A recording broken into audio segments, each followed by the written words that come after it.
spent 4 days in a basement with like 3 or 4 other guys. They kept bringing in new people from the street, drunks, like drug people, like people who were high, and then activists and people from other parts of Ukraine. Some people would be held for like a day, some people would be held for longer. There was like a local city councilman who was being held down there. But, you know, I couldn't figure out who the hell these people were, except that they were sort of Christian radicals. How did they treat you? And did they explain anything to you why you were there? Well, they said that basically I'm a lying journalist, and that's why I was there.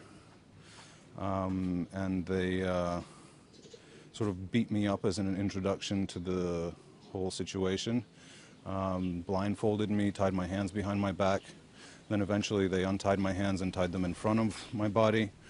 And then they untied me totally, and then basically I was just hanging out in the room with the other prisoners for, you know, like 2 days, just sort of normally, and they were feeding us regularly. But so you were targeted. I mean, they knew who you were, and you were arrested on purpose? I mean, how did that happen? They had my photograph at a checkpoint that's just down the road from here. And so the guy at the checkpoint saw my picture, saw my face, and then they pulled me out of the car and all hell broke loose. There was 4 other journalists with us in the car, and I think they were released pretty early on. And me they took to the SBU headquarters, where the pro-Russian forces have their headquarters right now. It's the former office of the Ukrainian security services.